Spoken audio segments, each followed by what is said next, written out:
Salut, c'est Marcelo, bienvenue dans cette nouvelle vidéo. Aujourd'hui, nous allons parler du deuxième composant utile, voire essentiel au fonctionnement d'un ordinateur moderne. Il s'agit bien de la carte mère. Restez avec moi jusqu'à la fin de la vidéo pour tout savoir sur cette pièce maîtresse de la technologie informatique. Pour ceux qui sont nouveaux sur la chaîne, déjà, installez-vous. Ok, d'accord.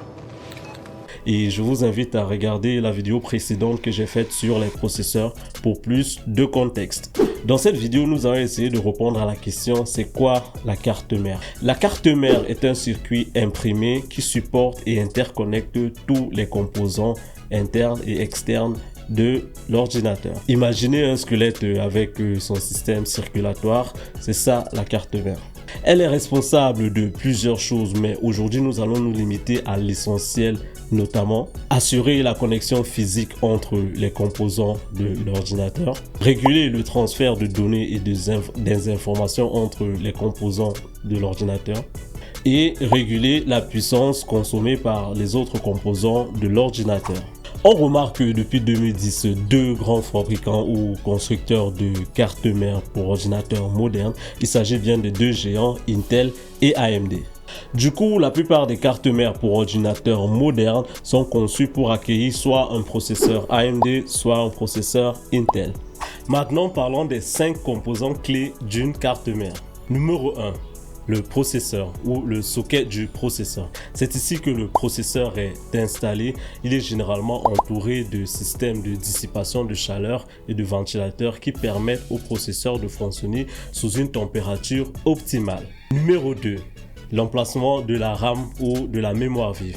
Ce sont des slots dans lesquels sont insérées les barrettes de RAM et ces slots sont généralement au nombre de 2, 4, 8 en fonction de la plateforme. Numéro 3, les ports PCI ou les ports PCIe. Ce sont des ports ou des slots d'extension par lesquels on peut installer des modules d'extension sur notre carte mère tels que des cartes graphiques, des cartes son ou des cartes réseau. Numéro 4, nous avons les connecteurs de stockage. Les connecteurs de stockage sont généralement de deux genres. Nous avons les connecteurs de type SATA et les connecteurs de type M.2. Les connecteurs de type SATA en général sont utilisés pour brancher des disques durs de type SATA ou des SSD de type SATA. Et les ports de type M.2 sont souvent utilisés pour brancher des supports de stockage de type NVMe. Et numéro 5, on retrouve les connectiques USB. Ces connectiques sont en général à l'arrière de la carte mère, souvent utilisés pour brancher des claviers, des souris ou d'autres périphériques d'entrée et sortie, ou même pourquoi pas un support de stockage externe.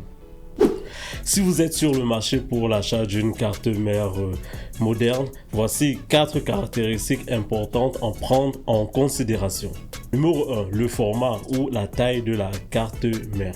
La carte mère vient sur des formats populaires tels que le format ATX, le format micro ATX et le format mini ITX. Ces formats en général vont vous aider à déterminer la taille de votre boîtier ou de votre ordinateur en général. Numéro 2, le chipset. Le chipset qui est un jeu de circuits qui permet de déterminer les fonctionnalités qui seront supportées par votre carte mère, telles que le nombre de ports USB, le nombre de ports SATA, etc.